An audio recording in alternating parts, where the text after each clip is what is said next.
Griffon Update is our student-produced digital magazine show bringing you news, sports, and information from Missouri Western State University and the surrounding region. During each program, we will present an in-depth look at the people, places, and events that make Missouri Western and the Northwest region of Missouri a great place to call home.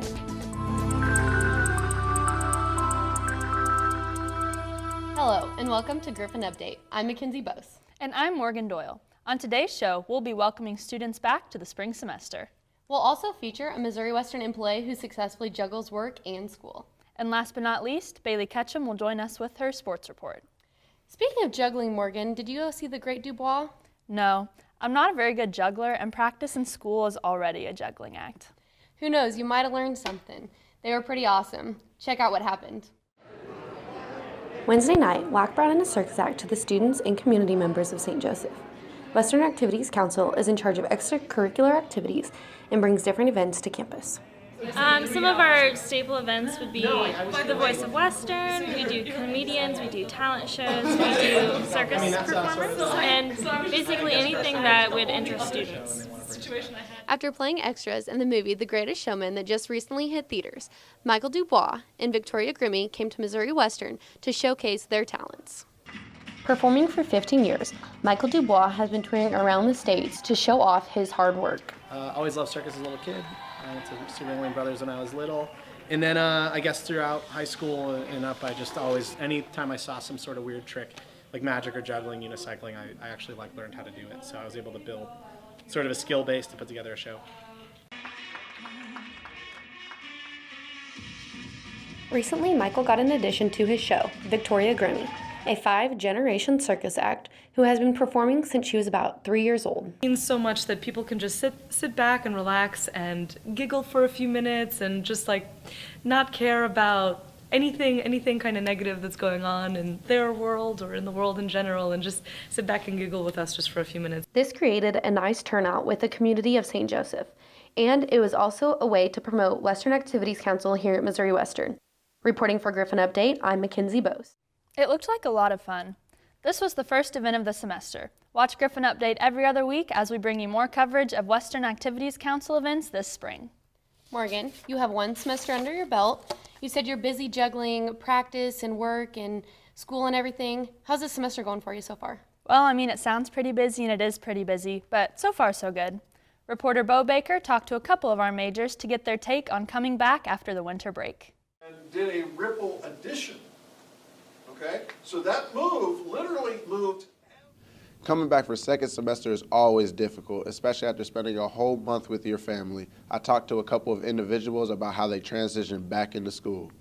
I think just getting back in the routine is pretty hard. You know, you got a good month and a half, however long it is, just going, doing your own thing at home. You know, you don't really have that many responsibilities. Just getting back into the thick of things, getting used to getting up early, not sleeping in all the time. You know, having to go outside into the just unbearable cold. On the other side of things, I also talked to these two men about what they're looking forward to most about this semester. I think I'm looking forward most to just getting reacquainted with all my teachers, all my classmates that I usually see in all my journalism classes. So I'm just really excited to, build my portfolio up, just become a better at all aspects of journalism, from writing to reporting to all the different aspects of it. So basically just being better at my major. Everybody has goals each semester, whether it is their first semester in college or their last, and this semester is no different for these individuals. Any of the stories that I do for my reporting classes, maybe getting recognized for those, and then obviously just upping that GPA. Raise my GPA, get all good grades, and big thing is to manage my time wisely. I hope these two individuals accomplish every single goal that they have for this semester, and I hope that you guys do too. For Griffon Update, this has been Bo Baker. Thanks, Bo. The first round of tests are coming up soon, so if you haven't had one in your classes already, good luck and study hard. Yeah, I've already lived through 5 quizzes in copy editing. Not looking forward to that test. Don't remind me. Do you want to study after this show? Thought I was ready for the test. My quiz grades are telling me differently. Yeah, a study group would definitely be helpful. Let's talk about it during this break. At Missouri Western, it's on us. It's on us, all of us, to take responsibility and stop sexual assault. To create a campus environment where everyone is safe and feels safe. To realize that ending sexual assault is not an individual endeavor, but a collective effort. To understand that it affects not only students, but faculty and staff members alike. At Missouri Western, we take action. It's on us to look out for each other and not look the other way. We step up and say something. We support survivors. We are going to be a part of the solution and not the problem. It's on us to intervene and take responsibility. So take action because we can and will make a difference. At Missouri Western, it's on us to put an end to sexual assault. Begin by taking the pledge at itsonus.org.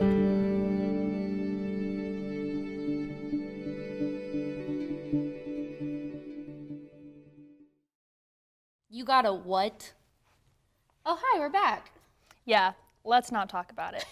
You know, I work hard to juggle track and studying. Imagine if you had to work full-time, raise a family, run a business, and go to classes. Our feature student, Alicia Otto, does just that. Reporter Lance Lawton caught up with Alicia and tells us her story. As a student, you may think taking classes while having a job can be stressful. Add on being a non-traditional student, a mother, and a photographer, and you'll be like Alicia Otto. Otto, administrative coordinator of University Advancement at Missouri Western, never went to college as she married after high school. After some years, Otto eventually found her way to St. Joe to work at Missouri Western. One of the benefits of working at Missouri Western is you get tuition paid. They pay 100% of the tuition. Besides taking classes and working at Missouri Western, Otto is also busy with her own photography business and keeping up with her daughter. It's hard. It's just a balance like most everything is in life. My daughter isn't in town anymore, so that makes it even harder not to get to see her very often, but we talk a lot. Otto hopes to further promote her photography business as she has enjoyed it since high school. Oh, I've always liked pictures. I took pictures in high school when you had to actually use film and develop film and printed pictures, and it was very fun. Whether it's in the workplace or in the classroom, Otto has brought fun experience to others. Hannah Adams, a student co-worker of Otto, says Otto is an amazing woman to work with. She's a very amazing boss, so working with her is always a fun experience, and she helps me grow with how I work. In the end, Otto has some advice for students currently enrolled in college. It's an adventure. I highly recommend that if you're in classes now, stay. Just go ahead and get it done while you're young and you won't have to worry about it. Because it is hard to keep up with you young punks. Reporting for Griffon Update, I'm Lance Lawton. Thanks, Lance. Having a non-traditional student in a class is not unusual at Missouri Western. You may not get to know some very well, but if you have class with Alicia, you'll get to know her quickly. I actually had her in my interviewing class, and it was funny because she was the oldest of all of us, so she was kind of like our mom, but she kept us all on the right track. Wow. Sometimes I wish I had a mom here at college. After the long days I have with classes and practice, I am drained the next morning. Yeah, if I don't have my first 3 cups of coffee in the morning, I drag myself through the whole day. I'm always looking for places to study and refuel after a long day of classes. And the coffee shops here on campus are good, but sometimes I like to get off campus to try something new. Caitlin Doolin went around town to see what coffee shops tasted the best. Mocaska Artisan Roasted Specialty Coffee is located at 617 Felix Street in downtown St. Joseph, Missouri. Trevor Go, the production manager, explains how Mocaska is different than other coffee shops. All of our coffees are specialty grade coffees that we get from an importer in Kansas City that gets those directly from whichever country you're purchasing. So our El Salvador actually comes from El Salvador, and Costa Rican comes from Costa Rica, and so on and so forth. So we're not making big batches of low grade coffee, we're making small batches of grade A coffee. Mocaska Coffee Company was a coffee company in St. Joe in the early 1900s and went out of business in 1929. The new shop opened their doors on April 1st of 2017 and is the revival of the old company. Up next is Cafe Pony Espresso, a little coffee shop with an organic twist. Located at 114 South 8th Street in downtown St. Joseph, Missouri, Cafe Pony Espresso offers a variety of organic and vegan drinks, meals, and desserts. Pony Espresso also has a variety of local artists' work, such as paintings, pottery, jewelry, and more. Stay tuned next week as I explore local restaurants. Reporting for Griffon Update, this is Caitlin Doolin. Those look pretty tasty. I might have to go try out both Macaska and Cafe Pony Espresso. How about we make our study session a coffee study session? Sounds good to me. One of the new features on Griffon Update is the calendar of the events happening on campus over the next 2 weeks. Check out what's happening and stay tuned for the Griffon Newscast and Bailey Sports Report after this message.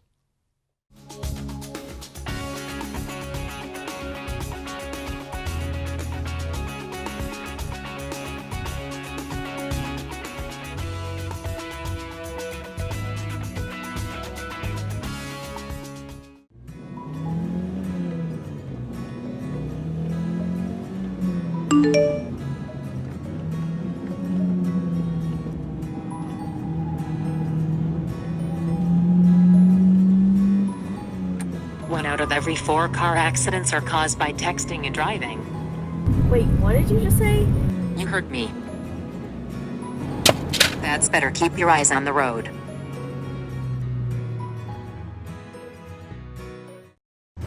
The Griffon Newscast. Your news in 5 minutes from the Griffon News. The definition of convergence. This is the Griffon Newscast with Mary Beth Rosenauer. Missouri Western student government is now more than a week into a government shutdown of its own. Thanks for joining us. I'm Mary Beth Rosenauer.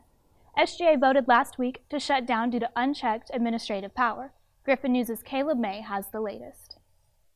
On January 29th, the SGA Senate voted to immediately adjourn its regularly scheduled Monday meeting. The adjournment was a protest against what it perceived to be an imbalance of power between the SGA and administration. I think a lot of us were very, very blindsided last Monday, and it's unfortunate that it had to happen that way. SGA says that they want more autonomy from administration so that they can better represent the student body. Overall, we feel that as a whole, it is very difficult for the students on this campus to voice their concerns with the process that is currently in place at the university. The SGA is concerned about the heavy-handedness that the administration has in regards to our processes and the way we operate. We don't want the administration to impose a veto power on the SGA. Vice President for Student Affairs Shanna Meyer wants to use existing mechanisms to communicate in order to resolve the SGA's concerns. You know, I would love to just have communication with the students and be able to sit down and talk about some of the questions and concerns that they might have. Meyer says that a lack of communication may have caused misinterpretations on both sides. I think what's happening right now is we have a couple of students who are in the know, and we're not having the larger conversation. Both the SGA and administration have expressed the desire to return to normal operations. I'm not at all interested in having a tit-for-tat or a back and forth with students. I think if there's a need and a desire, let's work with the channels that we have to make things happen. The ultimate goal that I see for students and for the SGA at this university is to be able to speak, be heard, and for that to be a priority. The February 5th meeting for SGA was canceled, and as of the 7th, the regularly scheduled February 12th meeting is still scheduled to be held as normal. From the newsroom, this is Caleb May. There is still no word on when SGA may resume normal operations. Stay with the Griffon News, and we will bring you all the latest developments on our Facebook page. In other news, the biology department has begun the process of restoring a prairie for use by students, faculty, and the community. The 19-acre prairie will be located across Mitchell Avenue, just south of campus. The Department of Conservation partnered with Western and will be providing the seeds for the prairie. Biology professor Mark Mills says the new prairie will bring exciting opportunities to Western students. We're viewing this as an outdoor laboratory, a place where we can take classes. We also view this as an outreach, a community outreach. Planting will take place in the fall or winter of 2018. It will take 3 to 5 years before the area starts to resemble a prairie. The flu season has hit Missouri hard. The state has been seeing widespread cases of the virus the last several weeks.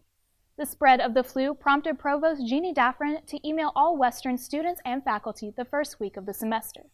According to the email, professors should excuse students who are sick without requiring a doctor's note. Students should contact their professors as soon as possible if they are sick. Registered nurse Jennifer Greiner says the symptoms of the flu and the cold are similar, but there are differences. The main difference is it's sudden. A cold, it's gradual. You still have those same symptoms, or you can. Usually it's not the high fever with it. The Esri Student Health Center had one of their first positive flu tests the first week of the semester, and Griner is expecting they will see more. She says the most important thing you can do to stop the spread of the flu is to stay home if you have symptoms. A Missouri lawmaker wants to make a citizenship test a requirement for college students to graduate. According to the Kansas City Star, the Missouri Higher Education Civics Achievement Examination would be similar to the test immigrants have to take to become citizens. We spoke with Dean Dorman, the representative who introduced the bill in December. I think there's always room for improvement. The more we know, I hope the better we'll be engaged in our governments, and that's whether it's presidential election or local city council or a bond issue for school. I'd like to see more involvement because it is self-government. High school students in Missouri already have to pass a citizenship test to graduate. However, those opposed to the bill say the proposed content of the exam covers what college students already learn in their general education, political science, and government classes. The bill was referred to the House Committee on Higher Education last month. That's your news in 5 minutes. As always, you can find a closer look at all the stories making news at Missouri Western by picking up a copy of the Griffon News or by logging on to our website at thegriffonnews.com. I'm Mary Beth Rosenauer. Thanks for watching. A leading problem I've faced is a misunderstanding on the part of students of the importance of academic advising. They miss appointments. They don't make appointments. But what's most disappointing is when they come unprepared. Give me a student with a plan in their head, or better yet, on paper. We could talk about their interests, not just about their classes. We could discuss internships, classwork, grad programs. It would open the door to what advising is truly about. Can I help you? But instead, they come to me in a panic when they need to register because... I need to talk to you. I was trying to register for my classes, but it wouldn't let me do it because I need my PIN, and I haven't had time to set up an advising, so I don't even know what classes I need to take, so I just signed up for a bunch of random ones, and I'm going to drop them later. So can I have my PIN real fast? Because I'm still logged into a computer in the lab.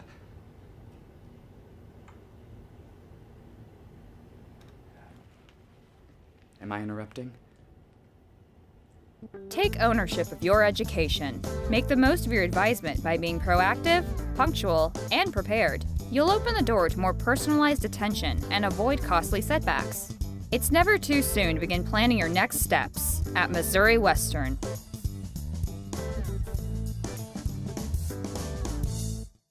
Welcome to the Griffon Update Sports Report, your place to catch up on all Griffon sports. I'm your host, Bailey Ketchum. First up, women's basketball faced off against Lincoln University on Saturday and received their first win in their last 8 games. I was there to cover the game. Check out what happened.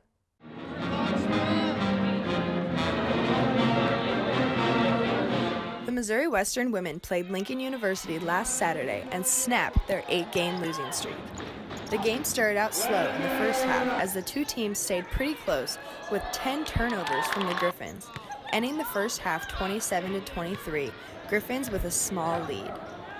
The game started to change in the fourth quarter as the Griffons outscored Lincoln 21-12 and overcame a game total of 17 turnovers. Missouri Western out-rebounded Lincoln 43-27. Dosu and Ledbetter combined for 22 points and 11 rebounds. Because we've had a rough month of January and coming into the new month with a win, we just got to build off it, but it feels good. Wasn't one of our best wins, but we'll take it. So. Head coach Rob Edmondson also picked up his 100th win as coach at Missouri Western. Well, I'll be honest with you, I'm not much of a game counter. I'm more happy the fact our kids got a win and got off the snide and stopped that huge snowball that's been trekking down the Pikes Peak Mountain for 8 games. So that's what it's all about, getting a win and lifting our spirits and hopefully being able to regroup and make a little run here with the rest of the season. So the ladies pulled through with a 57-44 victory. This is Bailey Ketchum, Griffon Update Sports. Men's basketball also played Lincoln University on Saturday, but sadly did not continue their win streak. Reporter Jake Michael has more on the game. Griffon men's basketball took place last Saturday in the field house as the Griffons took on the Blue Tigers of Lincoln. It was Military Appreciation Day as the Griffons donned their camo uniforms in recognition of those who served. Though the overall record may not be the tell-all, but the Griffons are feeling confident as they just snapped a 7-game losing streak against Lindenwood. Looking at some of the highlights from this game, early in the first half, it's Levon Hightower knocking down the 3-ball in transition. Then again, it's Hightower knocking down one more. He had 24 points for the game. That's a season high. Later on in the contest, it's the junior Alex Martin. In your face, that's what's considered a man's jam. The Blue Tigers would make some plays of their own as Maurice Mason knocks down the 3-ball with the shot clock winding down. They shot a staggering 46% from the arc. They also had a couple rim rockers as well, both coming from the big man Terrence Smith with the one-handed stuff. And then not too long after, another alley-oop flush. Smith was the leading scorer in the game with 26 points. The Griffins would fall to Lincoln 81-72, as the Griffs could only muster shooting just 38% from the field. Head coach Brett Weiberg addressed the media after the game. I talked to our guys about offense is all about rhythm and flow, and especially the first part of the basketball game. You know, no one that's been through a season like we have is in a great spot. But no, I don't think that's the situation that led. I mean, we were in the wrong spot defensively, or they made plays offensively, and sometimes maybe, you know, it's just little things. At the finish on defensive end, and I think tonight we just, as good as defensively that we played, there was just that much more that if we could have finished, it would have been a totally different ball game down the stretch. Next up, the Griffins will take on Washburn on Wednesday as they will be on the road in Topeka. For Griffin Update Sports, this is Jake Michael. Men's and women's track and field competed in the Fred Beal Invitational last weekend and made it one to remember by winning 7 events. The winners, Chris Stanley, Phil Thompson, Mallory Vaughter, Megan Gillen, and our very own Hannah Williams and Morgan Doyle. Congratulations, Griffs. For the upcoming schedule, men's and women's track and field travels to Pittsburgh, Kansas this weekend to compete in the Gorilla Classic. Women's basketball travels to Emporia State on Saturday along with men's basketball, but will return home next Wednesday against Missouri Southern. That's all we have for you today in sports. For more information on Griffin Athletics, check out gogriffins.com. Thanks, Bailey. Well, that brings us to the end of our show. You can watch our show on MWSU-TV Channel 12. You can also catch us on the Griffin Update Vimeo and YouTube channels and the Missouri Western Student Media homepage. And make sure you check out the next edition of the Griffin News. For all of us here at Griffin Update, thank you for watching.